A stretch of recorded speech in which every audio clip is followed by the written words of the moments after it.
La rebelión de Lucifer. Autor Juan José Benítez. Capítulo 4, parte 2. Claro, exclamó sin poder controlar su alegría.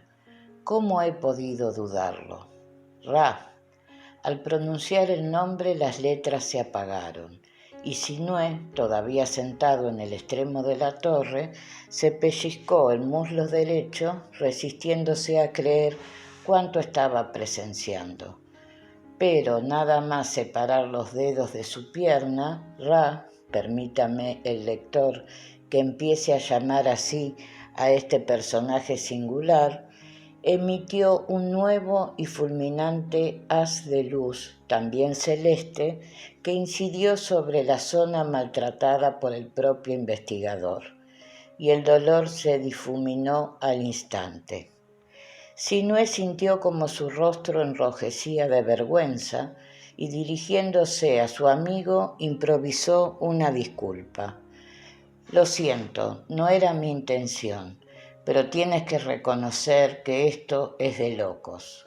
El hilo de luz había desaparecido y nuestro hombre, después de un largo y embarazoso silencio, decidió continuar con aquel increíble diálogo. Algo me dice que tú, Ra, debes acompañarnos en la búsqueda de los archivos secretos de Urantia. Pero, ¿con qué misión? El disco continuó inmóvil y silencioso. Está bien, ¿cómo voy a saberlo si ni siquiera sé a qué lugar debemos dirigirnos ni qué vamos a encontrar? Sin embargo, repuso Sinué, intentando expresar una súbita idea, hay algo que sí podríamos aclarar. Se puso en pie y señalando el olvidado pincel, preguntó a Ra, ¿puedes levantarlo? Nada más formular la pregunta, Sinué se sintió incómodo. No obstante, se dijo a sí mismo, es preciso averiguar hasta dónde llega su poder y, sobre todo, si realmente está a nuestro servicio. Ra osciló ligeramente, situándose en posición vertical. La brocha, al igual que los trapos y el recipiente con el gasóleo, seguían sobre el piso de madera entre las patas del armazón que sostenía la maquinaria del reloj. Y Sinué, perplejo, observó cómo del más pequeño de los ojos escapaba una serie de reducidos círculos o aros de apenas 1 centímetro de diámetro y de un bellísimo azul celeste. Esta sucesión de aros luminosos se proyectó en línea recta hasta tocar el mango del pincel y, como un milagro, el primero de los circuitos proyectados por Ra rodeó el negro atado de pelos. En ese momento, los 20 o 30 aros que formaban los casi 2 metros de aquel brazo mágico se esfumaron. Solo quedó el círculo que abrazaba al pincel. Instantáneamente, como obedeciendo a una voluntad encerrada en el disco, el aro ascendió desde el entalimado arrastrando consigo la brocha. Pero, no satisfecho con aquella demostración, Ra atrajo hacia sí aro y pincel, sacándolos limpiamente de entre los soportes del bastidor. Y allí permanecieron, flotando en el aire, a 1,5 metros del suelo y a 2 palmos del boquiabierto Sinué. Repuesto del primer sobresalto, el miembro de la Escuela de la Sabiduría pensó en palpar aquel brillante aro azul, pero se contuvo. Maravilloso, deletreó con emoción, y una segunda idea apareció en su mente. Dime, ¿quién eres? Sinué apenas se había concluido su nueva pregunta cuando el círculo celeste se diluyó en el aire y el pincel, libre de la fuerza que lo sostenía, se precipitó contra el piso. El disco giró entonces hacia Sinué y conservando la misma posición perpendicular al suelo, procedió a iluminar sus letras. Ra, sí, eso ya lo sé, exclamó con cierta decepción. Pero, ¿quién eres en verdad? El nombre de Ra continuó brillando por especie de breves instantes. Finalmente, tras una rápida serie de pulsaciones, la R y la A se oscurecieron. Y cuando el investigador empezaba a creer que su enigmático amigo había elegido la callada por respuesta, Ra volvió a sorprenderle. El disco recuperó la horizontalidad y, animado por un suave bamboleo, se dirigió al techo de la torre. Sinue siguió sus movimientos con el corazón en un puño. ¿Qué pretendía Ra? Una vez en lo alto del camarote, el desconcertante camarada efectuó unos cortos desplazamientos a derecha e izquierda como si buscara algo. Cuando Ra quedó definitivamente inmóvil, Sinue bajó los ojos advirtiendo que el disco se hallaba sobre la vertical de la anciana maquinaria de la que había formado parte durante decenios. Intrigado, esperó. El péndulo, la verdad es que no sé si debería seguir denominándolo así, experimentó entonces una de aquellas intensas vibraciones, y los atónitos ojos del solitario testigo se abrieron al máximo. La totalidad de la superficie que miraba hacia el reloj había empezado a emanar una apretada lluvia de luz negra. Jesucristo, exclamó Sinué, maravillado, al tiempo que millares de rayos azabaches partían lenta y majestuosamente de la cara inferior de Ra. En esos críticos momentos, el soror no reparó en una circunstancia no menos llamativa. Fue más tarde, al regresar a la Casa Azul, cuando, en frío, recordó cómo aquellos rayos se propagaban no a la velocidad normal de la luz, sino pausada y casi trabajosamente. Y así, centímetro a centímetro, aquella cascada negra fue absorbiendo o anulando la luz natural, sumiendo el cuartucho en unas densas tinieblas. Sinué, influido por la amarga experiencia vivida durante la visita nocturna al caserón, retrocedió buscando la puerta con su mano izquierda. Pero Ra, que parecía captar hasta el más nimio sentimiento de nuestro protagonista, encendió su pequeño ojo y al momento el ya familiar rayo azul se destacó entre la luz negra, incidiendo con milimétrica puntería sobre la mano que palpaba el muro tan afanosamente. Descompuesto, el reportero asistió impotente a la transformación de aquel finísimo láser en otro aro, igualmente azul, que rodeó sus 5 dedos. Y el investigador vio y sintió cómo el luminoso círculo tiraba delicadamente de él en dirección a la maquinaria. No era menester ser muy despierto para comprender que Ra deseaba que Sinué se aproximara. Y éste, por supuesto, cedió. Una vez frente al bastidor, el aro celeste desapareció, y el asustado investigador notó un cosquilleo breve y superficial en los nudillos y parte de la palma de su mano. Levantó la vista, distinguiendo la negra silueta de su convincente amigo recortada sobre el blanco techo del camarote. Inexplicablemente, la cara superior de Ra no difundía aquella luz negra, por lo que el citado techo y una delgada lámina situada entre ambos conservaban la claridad natural. ¿Qué pretendes? La pregunta iba a obtener una inmediata e inimaginable respuesta.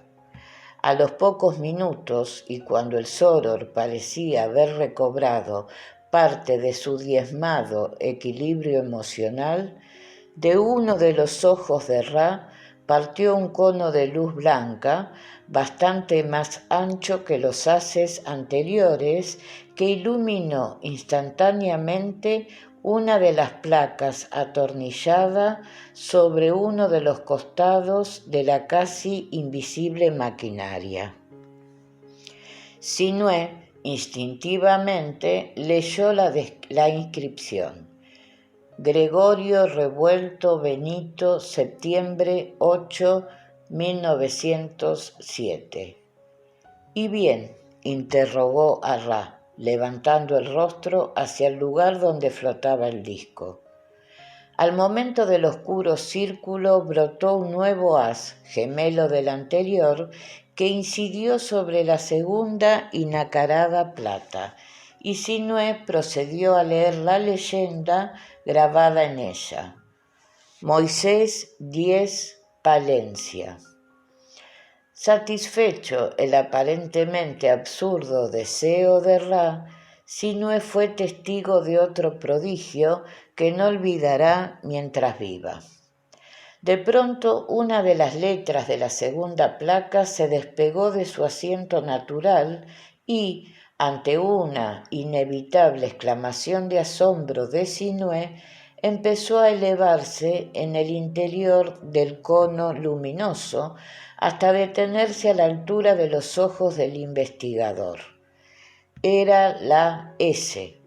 Inmediatamente detrás ascendió la O de Moisés, que fue a estabilizarse junto a la S. Sinué notó cómo se le secaba la garganta, pero no tuvo posibilidad alguna de reaccionar. Al momento, una tercera letra, la I, fue a situarse junto a las anteriores.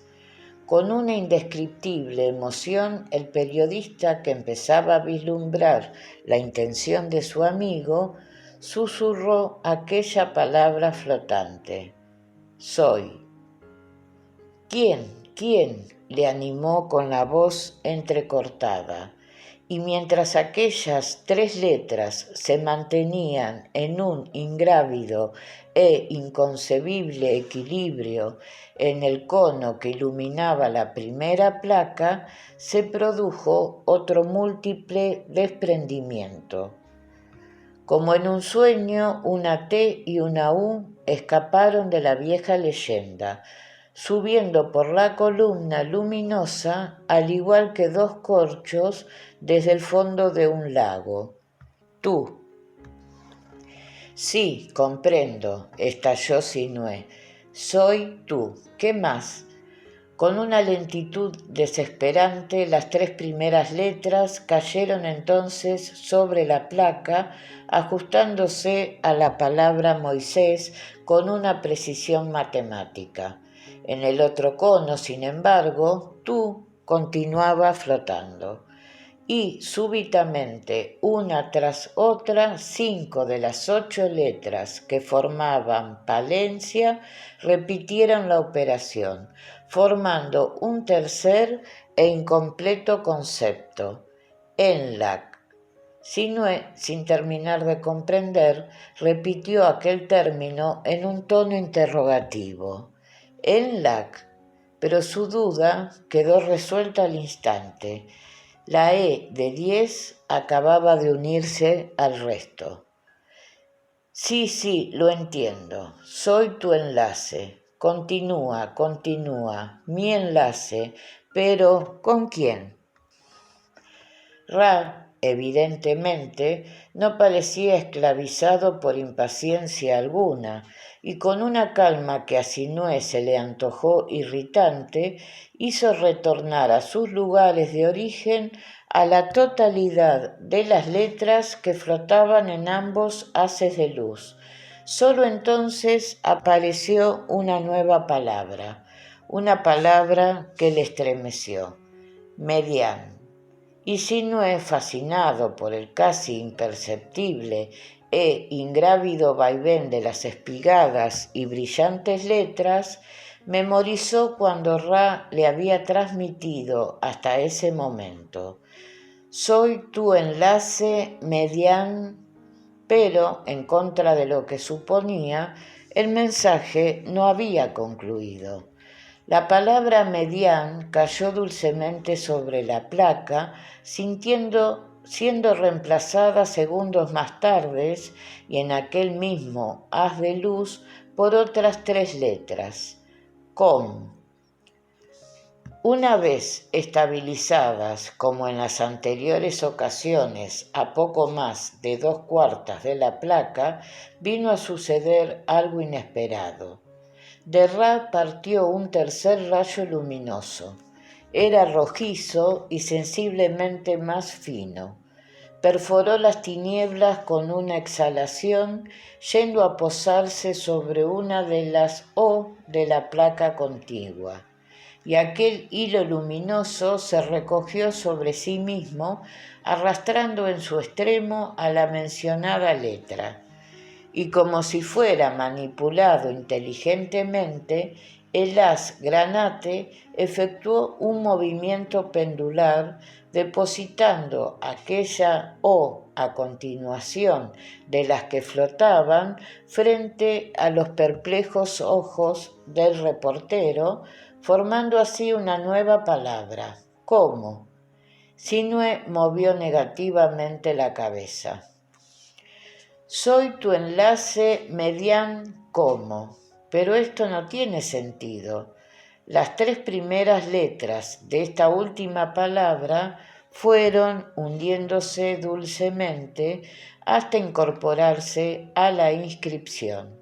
Al mismo tiempo, el láser rojizo, que permanecía inmóvil en la oscuridad y como cortado por una navaja, avanzó hacia la O, la bañó con su luz y, tras situarse nuevamente sobre la vertical de la placa de la que había extraído dicha letra, avanzó sin prisas hasta hacerla llegar a su puesto original. Después se replegó sobre sí mismo hasta desaparecer en el interior del disco.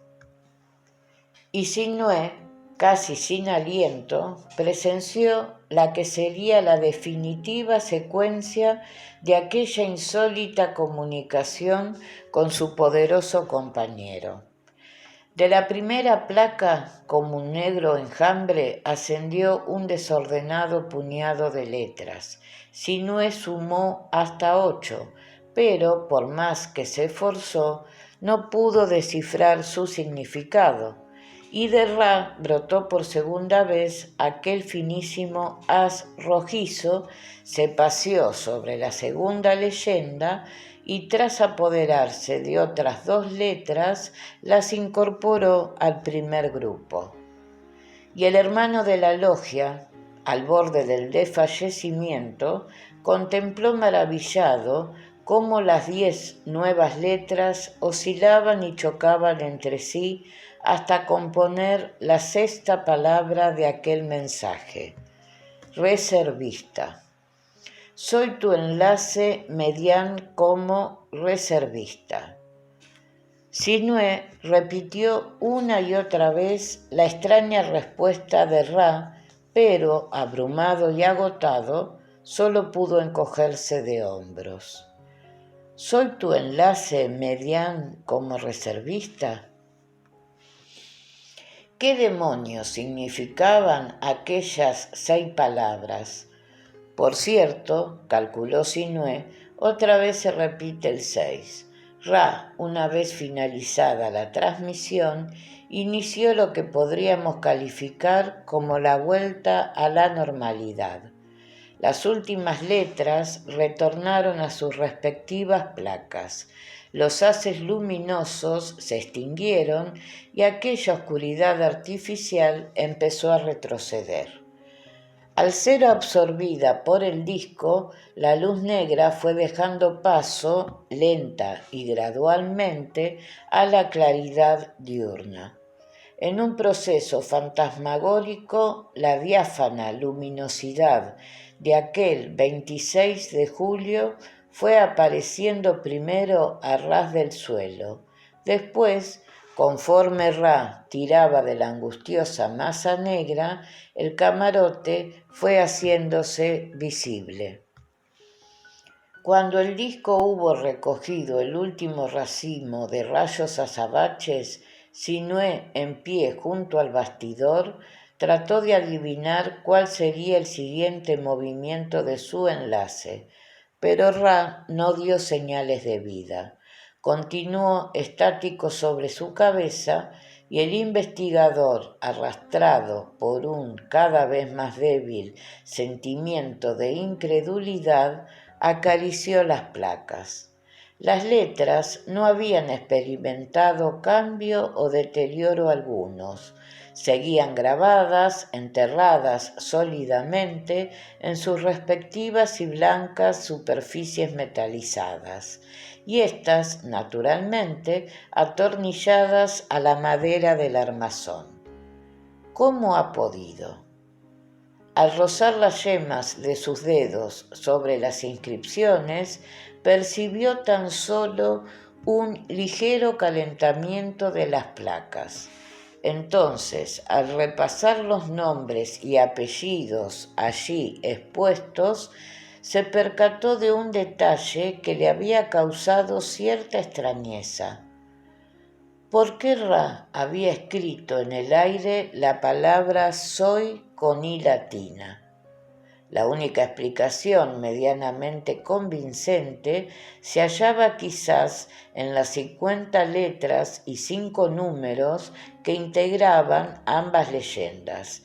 La Y no aparecía por ningún sitio y Sinué se preguntó si aquella falta de ortografía podía deberse a las limitaciones del abecedario manejado por su amigo o, quién sabe, a un significado más arcano y desconocido para él.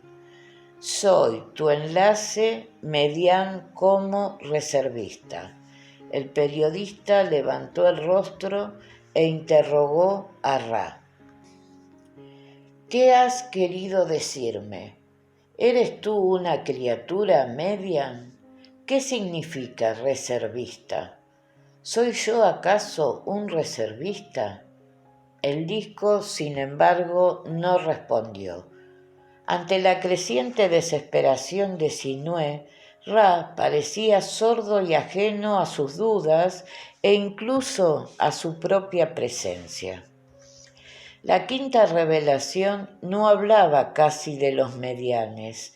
Aquel, como ya anunció el miembro de la orden a la hija de la raza azul, era justamente uno de sus cometidos en la misión de búsqueda de los archivos secretos del planeta, averiguar la naturaleza de estos seres y su papel en la rebelión de Lucifer.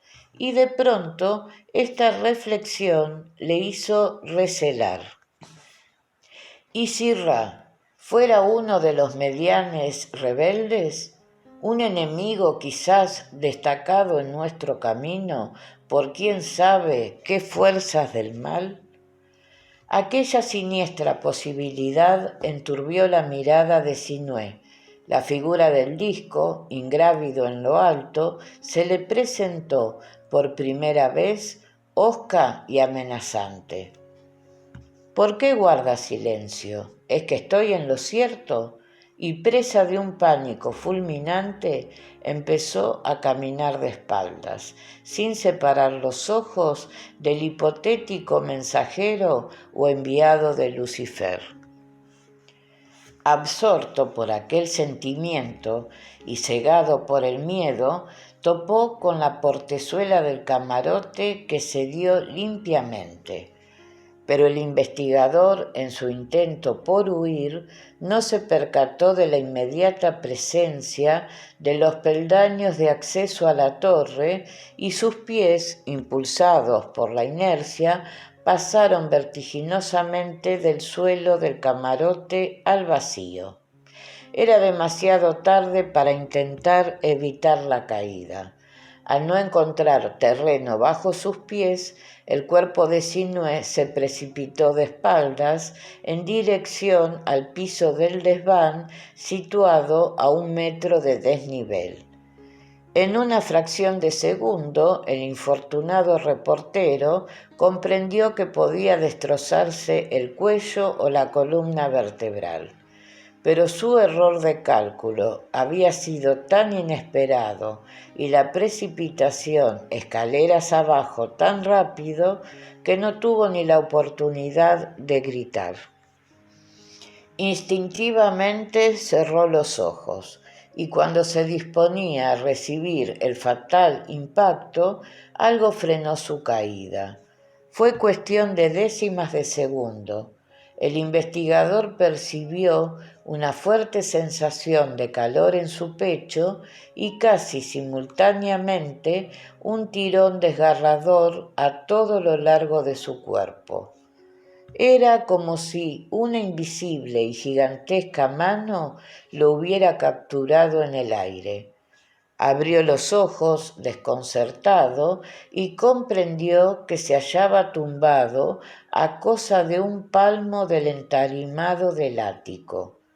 Pero aquella confusa impresión quedó desbordada por otro hecho. Flotando en lo alto de las escaleras, a escasos centímetros del dintel de la traicionera portezuela, distinguió a Ra. De su ojo más pequeño partía uno de aquellos ya familiares chorros de círculos azules, unos aros con un diámetro de 1 dedo que caían sobre su tórax, bañando las ropas con una intensa coloración celeste. A los pocos segundos, Sinué era depositado suavemente sobre el piso. Ra hizo desaparecer los círculos que, sin duda, habían contribuido a remediar el desastre y, al momento, el calor de su pecho y aquella especie de irradiación azulada se extinguieron. Sinué movió los brazos, restregó sus ojos y una vez convencido de que seguía vivo, se incorporó de un salto. El disco no se movió y el periodista, avergonzado, bajó los ojos. Un sentimiento imparable, mezcla de agradecimiento hacia Ra y de su amargo reproche hacia sí mismo, había empezado a aflorar en su corazón, y una solitaria lágrima rodó por su mejilla. Pocas personas han visto llorar a este infatigable reportero curtido en las 1000 batallas de su profesión.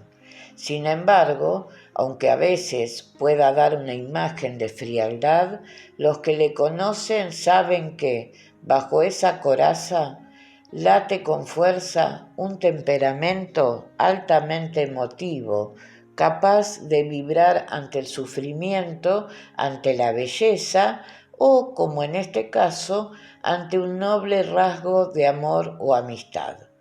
Pero las sorpresas no habían terminado aquella inolvidable mañana. De pronto tuvo una extraña sensación. Levantó la vista y vio ante sí, a medio metro escaso de su cara, a su salvador y amigo. Ra flotaba de canto, su nombre se hallaba iluminado, y el decaído investigador supo que la aproximación del disco y el brillo de sus letras tenían mucho que ver con un posible y bondadoso gesto de reconciliación y ánimo. Aquel sentimiento, sospecha, se vería confirmado cuando, inesperadamente, sobre el negro y áspero relieve de la cara de Ra, surgió algo que Sinué, conmovido, identificó con una lágrima. La minúscula y brillante gota había aparecido por la línea inferior del pequeño ojo y se deslizaba con lentitud entre las rugosidades que formaban el ondulante alto relieve de la serpiente enroscada entre ambos ojos. Curiosamente, aquella única lágrima derramada por el disco había brotado del ojo situado a la izquierda de lo que podríamos empezar a considerar como la cara de Ra. Y digo que resultaba curioso porque la solitaria lágrima de Sinué también había escapado de su ojo izquierdo.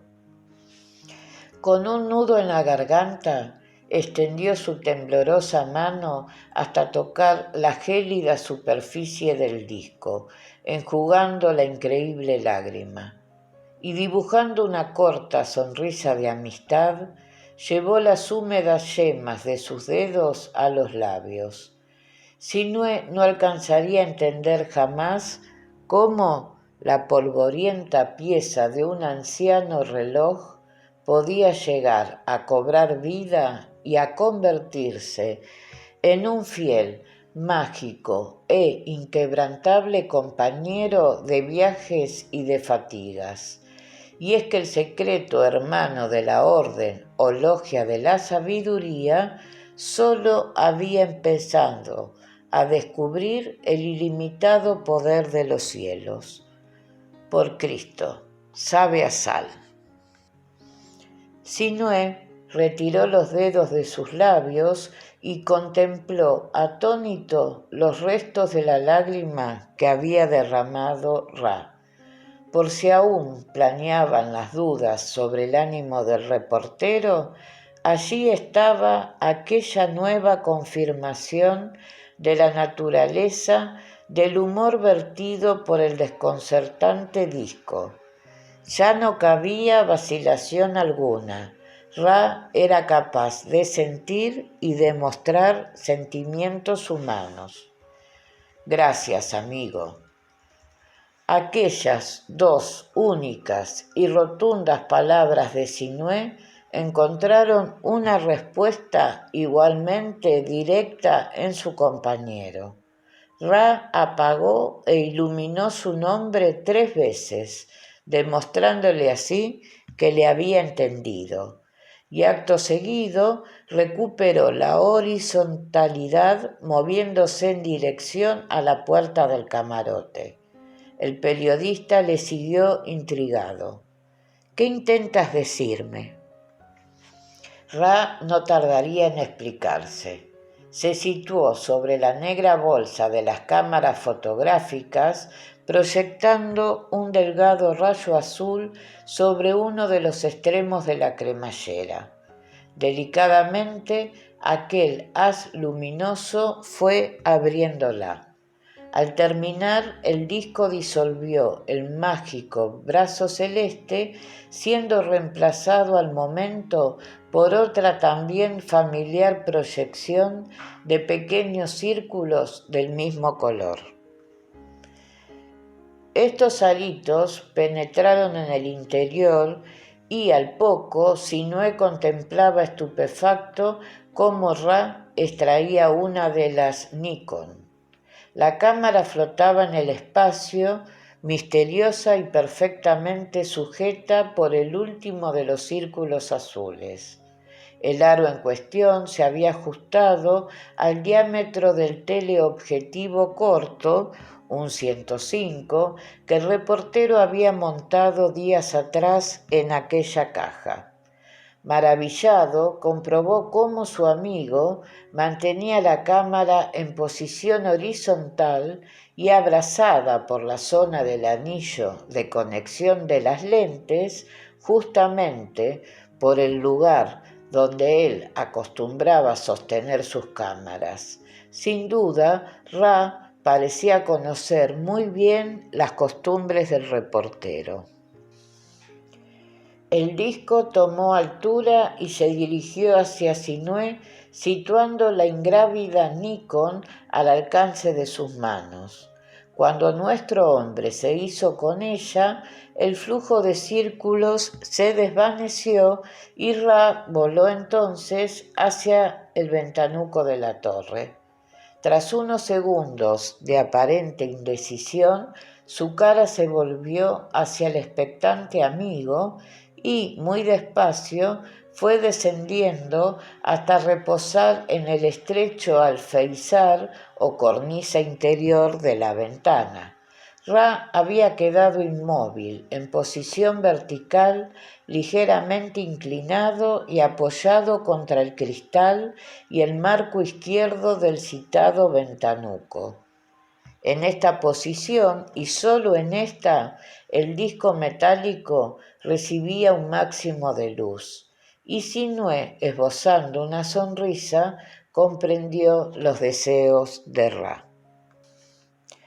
Mucho antes, incluso de visitar el caserón por segunda vez, el investigador había pensado fotografiar el enigmático péndulo y los detalles del alto relieve. Pero aquel intenso y variopinto trasiego de sucesos había terminado por borrar sus primeras intenciones. El disco ahora se había encargado de recordárselas.